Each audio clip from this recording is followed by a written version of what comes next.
Tidak semua orang berangkat menjadi TKI karena mimpi besar. Sebagian dari kami pergi karena tidak punya pilihan lain. Aku adalah salah satunya. Lahir dari keluarga sederhana di desa kecil, aku tumbuh dengan satu kenyataan yang terus menghantui. Bekerja keras di kampung tidak pernah cukup untuk mengubah nasib.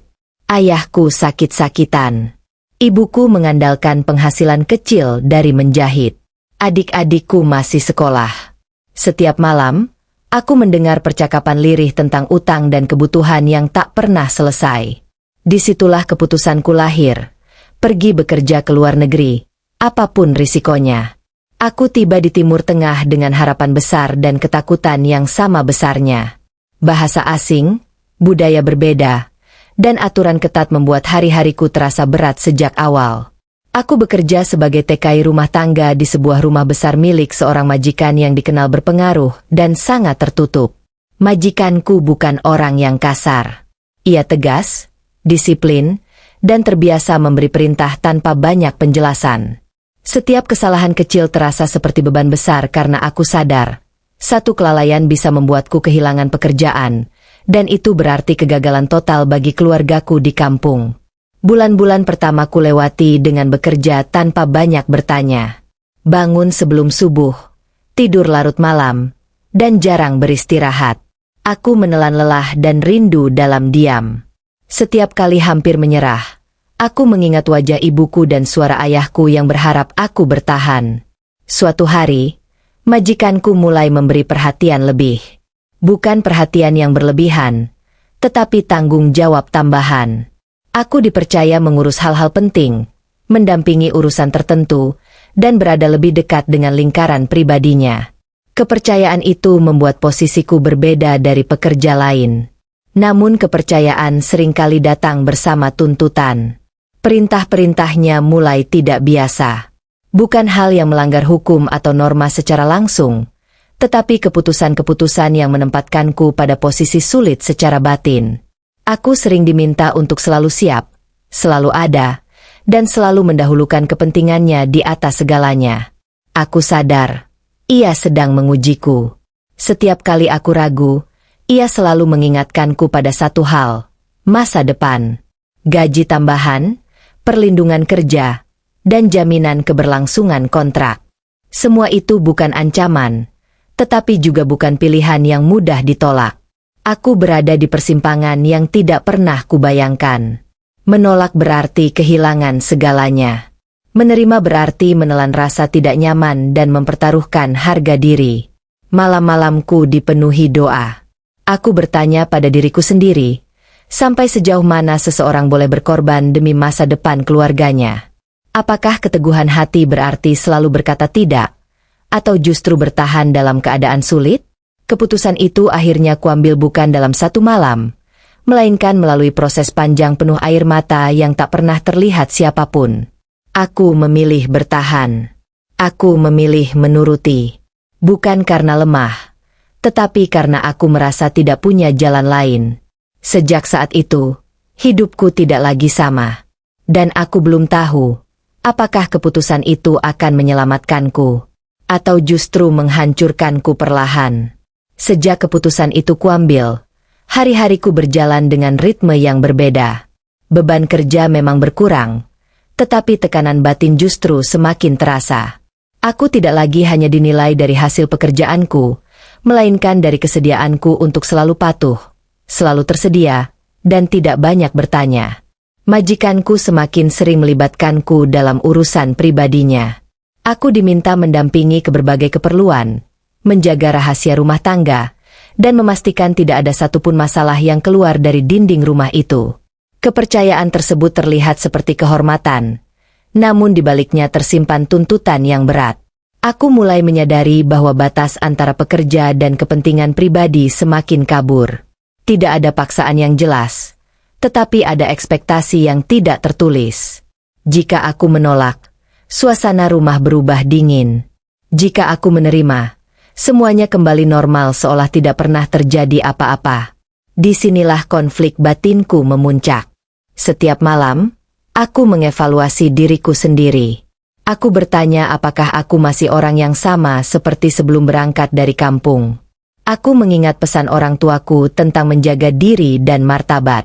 Namun di saat yang sama, aku juga melihat bukti nyata dari hasil pengorbananku, uang yang terkirim tepat waktu, obat untuk ayahku, dan biaya sekolah adik-adikku yang akhirnya lunas. Lingkungan sekitar mulai memberikan tanda-tanda. Beberapa pekerja lain memandangku dengan campuran iri dan curiga. Ada bisik-bisik yang tidak pernah sampai ke telingaku secara langsung, tetapi cukup terasa untuk membuat langkahku berat. Aku belajar untuk menunduk, bekerja tanpa suara, dan tidak membalas apapun.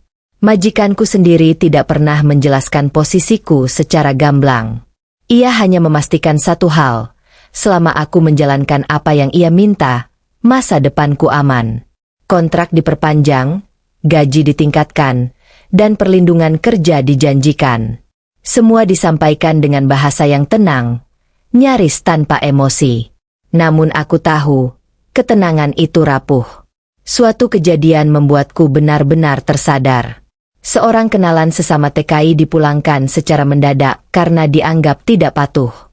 Tidak ada penjelasan panjang, tidak ada kesempatan kedua. Hari itu aku melihat sendiri betapa tipisnya garis antara bertahan dan tersingkir. Ketakutan itu menghantuiku berhari-hari. Aku merasa hidupku seperti berada di atas kaca. Satu langkah salah, semuanya hancur. Aku mulai membatasi diri, menjaga jarak emosional, dan memastikan tidak ada kesalahpahaman yang bisa berujung buruk. Di tengah tekanan itu, majikanku justru menunjukkan sisi lain. Ia sesekali berbicara tentang masa lalu, tentang kesepian, dan tentang kepercayaan yang sulit ia berikan kepada orang lain. Aku mendengarkan tanpa menilai. Aku belajar bahwa setiap orang membawa luka masing-masing, termasuk mereka yang terlihat berkuasa. Namun empati tidak serta-merta menghapus kegelisahanku. Aku mulai menyadari bahwa pengorbanan yang kulakukan tidak bisa berlangsung tanpa batas. Ada harga yang harus dibayar, dan aku harus menentukan sampai sejauh mana aku sanggup bertahan tanpa kehilangan diriku sendiri. Pada titik inilah, sebuah peristiwa besar terjadi, sesuatu yang memaksaku untuk mengambil keputusan paling sulit sejak aku menginjakan kaki di negeri itu. Keputusan yang tidak hanya menentukan pekerjaanku, tetapi juga arah hidupku setelah semua ini berakhir. Peristiwa itu datang tanpa peringatan. Suatu pagi, majikanku memanggilku dengan nada yang tidak biasa. Wajahnya serius, namun tidak marah. Ia menyampaikan bahwa akan ada perubahan besar dalam hidupnya, dan perubahan itu akan berdampak langsung padaku. Ia menawariku perpanjangan kontrak jangka panjang dengan fasilitas yang jauh lebih baik. Gaji dinaikkan, jaminan hukum diperkuat, dan aku dijanjikan posisi yang lebih aman dibanding sebelumnya. Namun di balik semua itu, ada satu permintaan yang membuat dadaku terasa sesak. Permintaan tersebut menuntut kesetiaan penuh, bukan hanya sebagai pekerja, tetapi sebagai orang kepercayaan yang hidupnya akan semakin terikat pada rumah itu. Aku meminta waktu untuk berpikir. Malam itu menjadi malam terpanjang dalam hidupku. Aku mengingat semua yang telah kulalui sejak berangkat dari Indonesia. Rasa lapar, rasa takut, rasa rindu, dan pengorbanan yang tidak pernah kuceritakan kepada siapapun. Aku juga memikirkan keluargaku, tentang bagaimana hidup mereka kini mulai membaik berkat jerih payahku.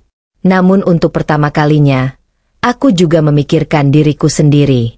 Aku menyadari satu hal penting, masa depan tidak hanya soal uang dan keamanan. Masa depan juga tentang siapa dirimu ketika semua itu tercapai. Aku bertanya pada hati kecilku, apakah aku masih bisa berdiri tegak dan berkata bahwa aku hidup sesuai dengan nilai yang kupegang? Keesokan harinya, dengan hati berdebar, aku menyampaikan keputusanku. Aku memilih jalan yang lebih sulit. Aku menyatakan kesediaanku menyelesaikan kontrak dengan baik, tetapi menolak keterikatan yang melampaui batas pekerjaanku. Aku ingin pulang setelah masa kerjaku selesai, membawa hasil jerih payah yang halal dan hati yang tetap utuh. Reaksinya tidak meledak-ledak. Ia terdiam lama, lalu mengangguk pelan. Ada kekecewaan, namun juga penghormatan. Ia menepati janjinya. Kontrakku diselesaikan secara baik, hak-hakku dipenuhi, dan aku diberi bekal yang cukup untuk memulai hidup baru. Hari kepulanganku tiba dengan perasaan campur aduk. Aku meninggalkan rumah besar itu tanpa sorak-sorai, tetapi dengan pelajaran hidup yang sangat besar.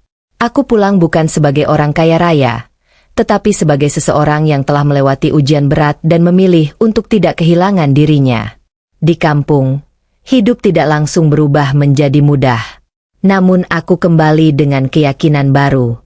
Aku membuka usaha kecil, membantu orang tua, dan mendampingi adik-adikku hingga menyelesaikan pendidikan. Tidak semua orang memahami pilihanku di masa lalu, tetapi aku berdamai dengan itu. Kini, ketika aku mengenang semua yang terjadi, aku tidak lagi melihatnya sebagai penyesalan. Aku melihatnya sebagai proses pendewasaan. Aku belajar bahwa menuruti kemauan orang lain demi masa depan memang bisa menjadi jalan keluar sementara, tetapi hanya dengan mengenali batas diri, masa depan itu benar-benar bisa kita nikmati. Aku tidak menyesali keputusanku bekerja jauh dari tanah kelahiran. Namun aku bersyukur karena pada akhirnya, aku memilih pulang dengan martabat yang tetap terjaga. Dan itulah satu-satunya bekal yang benar-benar bernilai untuk menjalani hidup ke depan. Setiap perjuangan memiliki harga. Tidak semua pilihan mudah dipahami. Namun setiap keputusan selalu membentuk siapa diri kita hari ini. Jika kisah ini memberi pelajaran, inspirasi, atau sudut pandang baru tentang perjuangan para TKI Indonesia, jangan lupa subscribe, like, dan bagikan agar cerita-cerita nyata lainnya bisa terus kami hadirkan. Karena di balik setiap keberangkatan, selalu ada pengorbanan yang jarang terdengar.